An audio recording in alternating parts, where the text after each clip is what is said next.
नमस्कार दोस्तों, स्वागत है आपका हमारे चैनल सक्सेस विथ मी में। आइए आज हम लोग यूपी का करंट अफेयर देख रहे थे। यूपी स्पेशल है जो प्री और मेंस स्पेशल दोनों हैं। और इससे पहले हम लोग यहाँ तक देख चुके थे, मुख्यमंत्री ने डीजी वैन को झंडी दिखाकर रवाना किया। अब हम लोग देखते हैं कानपुर में सोलर प्लांट स्थापित करने के लिए, ये भी हम लोग देख चुके थे। इसके नेक्स्ट पॉइंट है गणतंत्र दिवस परेड में शामिल एनसीसी कैडेट सम्मानित। अब देखिए 8 फरवरी 2023 को उत्तर प्रदेश के राजभवन लखनऊ में एनसीसी ग्रुप मुख्यालय की ओर से गणतंत्र दिवस परेड में शामिल एनसीसी कैडेट्स को सम्मानित किया गया। इस परेड में कुल 52 गर्ल्स कैडेटों ने भाग लिया था, जिन्हें ड्रिल प्रतियोगिता में प्रथम स्थान मिला है। अब देखिए इसमें परेड टुकड़ी में 20 यूपी गर्ल्स बटालियन से 9 कैडेट, 19 बटालियन से 16 कैडेट और 63 बटालियन से 4 कैडेट और 64 बटालियन से 5 कैडेट और 67 बटालियन से 21 कैडेट और 39 से 8 कैडेट और 5 एयर स्क्वाड्रन एनसीसी से 9 कैडेट शामिल थे। साथ ही सीनियर डिवीजन के एनसीसी लड़कों ने ड्रिल प्रतियोगिता में प्रथम स्थान प्राप्त किया। वहीं लखनऊ एनसीसी ग्रुप मुख्यालय की 2 गर्ल्स कैडेटों को नेतृत्व, पहल, लगन और विभिन्न कैंपों में बेहतरीन प्रदर्शन के लिए डायरेक्टर जनरल एनसीसी दिल्ली का प्रशंसा पत्र, मेडल और रुपए 3000 पुरस्कार दिया गया। अब देखिए डायरेक्टर जनरल एनसीसी का प्रशंसा पत्र सीनियर अंडर, देखिए ये गणतंत्र दिवस से रिलेटेड है तो ये पॉइंट सारे इंपॉर्टेंट हैं। अंडर अफसर कीर्ति राय और सीनियर अंडर अफसर वैभवी भट्टे 67 उत्तर प्रदेश एनसीसी बटालियन को मिला है। विदित है कि 75 जिलों से आए कैडेटों के सम्मान में राजभवन में सांस्कृतिक कार्यक्रमों का आयोजन किया गया। सर्वोच्च कलाकारों को 20 उत्तर प्रदेश गर्ल्स बटालियन में मेडल और सर्टिफिकेट से सम्मानित किया गया है। नेक्स्ट आर्टिकल है वरिष्ठ न्यायमूर्ति प्रीतिंकर दिवाकर होंगे इलाहाबाद हाईकोर्ट के मुख्य न्यायाधीश। चर्चा में क्यों?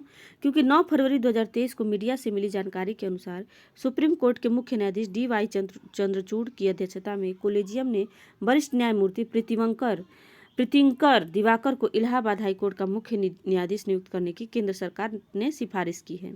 सुप्रीम कोर्ट ने मुख्य न्यायाधीश DY चंद्रचूड़ की अध्यक्षता में कोलेजियम ने केंद्र सरकार से की गई सिफारिश में कहा कि इलाहाबाद हाईकोर्ट के मुख्य न्यायाधीश राजेश बिंदल के सुप्रीम कोर्ट का न्यायाधीश नियुक्त होने से खाली हुए पद पर न्यायमूर्ति प्रीतिंकर दिवाकर की नियुक्ति की जाए। उल्लेखनीय है कि न्यायमूर्ति प्रीतिंकर दिवाकर 3 अक्टूबर 2018 को छत्तीसगढ़ हाईकोर्ट से स्थानांतरित होकर इलाहाबाद हाईकोर्ट में नियुक्त किए गए थे।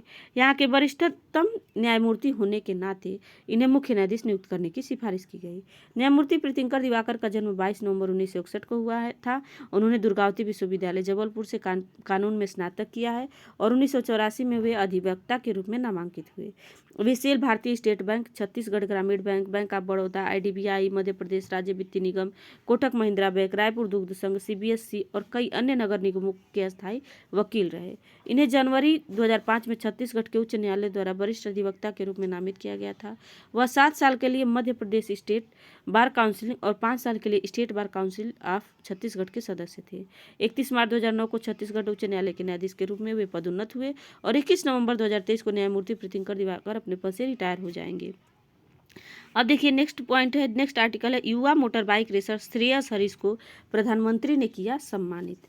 देखिए 10 फरवरी 2023 को प्रधानमंत्री नरेंद्र मोदी ने लखनऊ में Uttar Pradesh global investor summit 2023 के दौरान सबसे युवा motor bike racer Shreyas Harish को सम्मानित किया। पहले तो ये इंपॉर्टेंट है कि ग्लोबल इन्वेस्टर समिट 2023 कहाँ उत्तर प्रदेश में हुआ, तो लखनऊ में हुआ।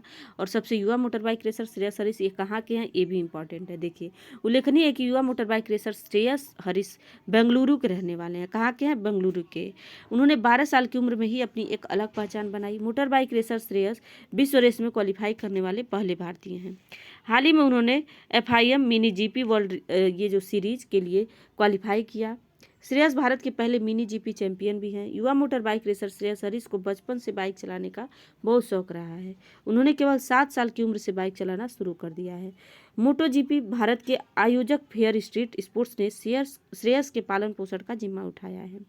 उल्लेखनीय है कि 10-12 फरवरी 2023 तक चलने वाला उत्तर प्रदेश वैश्विक निवेशक शिखर सम्मेलन 2023 ये जो उत्तर सरकार का प्रमुख निवेश शिखर सम्मेलन है, जो व्यापार के अवसरों का सामूहिक रूप से पता लगाने और साझेदारी बनाने के लिए दुनिया भर के नीति निर्माताओं, उद्योग जगत के प्रतिनिधियों, शिक्षाविदों, थिंक टैंक और राजनेताओं को एक मंच पर लाता है।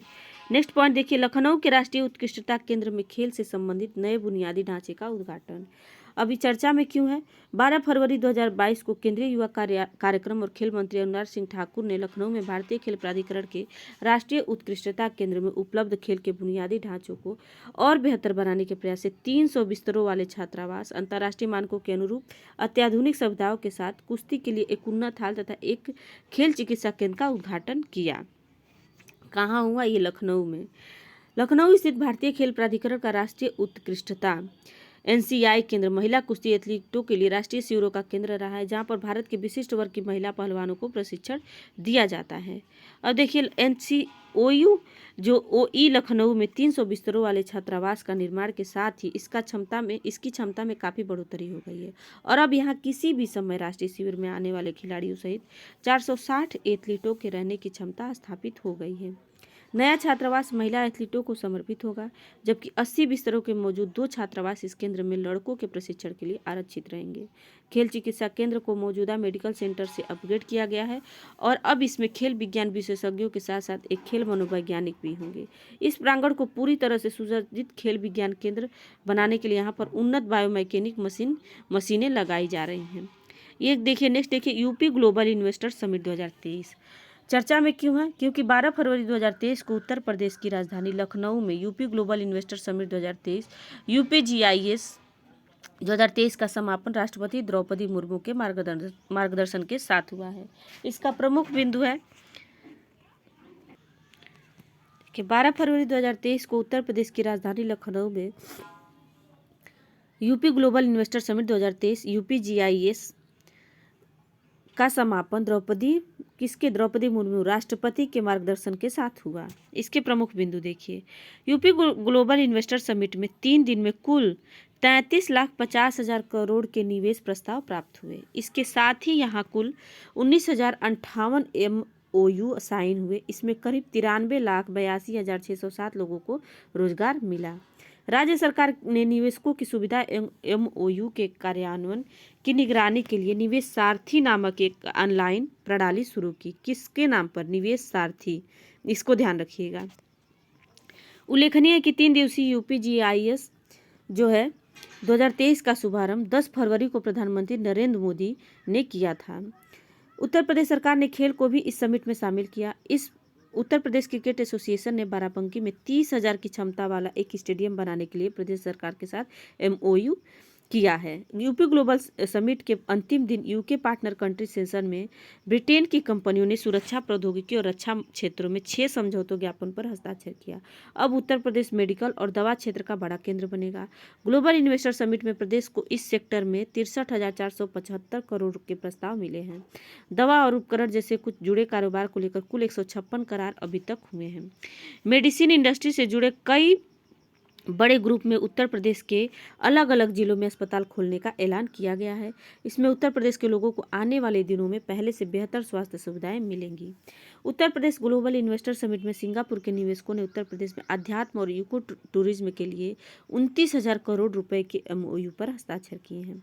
Uttar Pradesh global investor summit 2023 Uttar Pradesh सरकार के प्रमुख शिखर सम्मेलनों में शुमार है। उत्तर प्रदेश में विकास की गति को तेज करने और निवेश हासिल करने के लिए दुनिया भर के नीति निर्माताओं, उद्योग जगत के नेताओं, व्यापार प्रतिनिधि मंडलों, शिक्षाविदों, थिंक टैंक और नेताओं को सामूहिक रूप से व्यापार के अवसरों का पता लगाने के लिए इस मंच पर बुलाया जाता है। Uttar Pradesh global investor summit 2023 Bharat के 5 ट्रिलियन अमेरिकी डॉलर की अर्थव्यवस्था बनाने के लिए प्रधानमंत्री नरेंद्र मोदी के दृष्टिकोण से जुड़ी एक पहल है, जिसके लिए उत्तर प्रदेश सरकार ने राज्य को अगले 5 वर्षों में 1 ट्रिलियन अमेरिकी डॉलर अर्थव्यवस्था बनाने की आकांक्षी लक्ष्य निर्धारित किया है। इस समिति में 20 से अधिक देशों के 10,000 से अधिक प्रतिनिधियों, घरेलू और अंतर्राष्ट्रीय दोनों को मिला के की भागीदारी देखी गई है। दिसंबर 2022 में यूपीजीआईएस 2023 के लिए राज्य सरकार ने 16 देशों और भारत के 8 प्रमुख शहरों में रोड शो आयोजित किए थे, ताकि उत्तर प्रदेश में निवेशकों को आकर्षित किया जा सके और निवेश को बढ़ाया जा सके।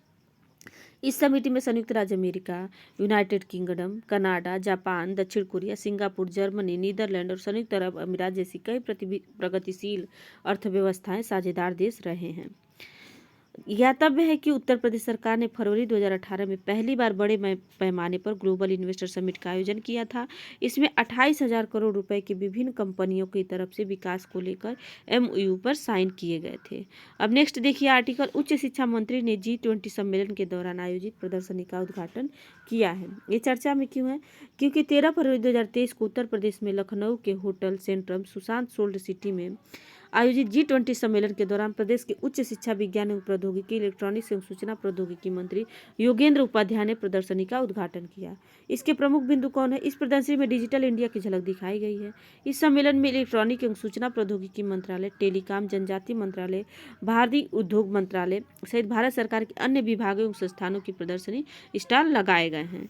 प्रदर्शनी में राज्य सरकार के IT एवं इलेक्ट्रॉनिक्स, पर्यटन एवं संस्कृति, कृषि शिक्षा एवं अनुसंधान सहित अन्य विभागों के स्टॉल भी लगाए गए हैं। वहीं निजी संस्थाओं द्वारा भी अपने डिजिटल स्टॉल लगाए गए हैं। शिक्षा मंत्री ने मापल्स इंडिया द्वारा लोकेशन स्पेशल, जिसके माध्यम से लोकेशन प्राप्त की जाती है, सिविल 20 जो स्वयंसेवी संस्थाओं के क्रियाकलापों की जानकारी प्राप्त कर शासन को मुहैया कराता है। मिलिंद राज द्वारा निर्मित खेलो ड्रोन की जो 3 फीट गहराई तक उर्वरता की जानकारी मुहैया कराता है। MIT द्वारा डिजिटल एक्सपीरियंस सेंटर, जिसमें डिजिटल प्लेटफॉर्म के द्वारा मानवीय अनुभव को साझा किया जाता है, आदि के स्टॉलों पर जाकर बारीकी से अवलोकन किया गया तथा संचालकों से विस्तार से उनके स्टॉल से संबंधित जानकारी एवं अनुभव भी प्राप्त हुए। तो आज के लिए बस इतना ही आर्टिकल रहने देते हैं। इसका नेक्स्ट आर्टिकल हम लोग अगले वीडियो में देखेंगे। अगर आपको हमारा वीडियो अच्छा लगा है तो हमारे वीडियो को लाइक करें, हमारे चैनल को सब्सक्राइब करें और कमेंट में ज़रूर बताएं कि आपको हमारा वीडियो कैसा लगा है। Thank you so much.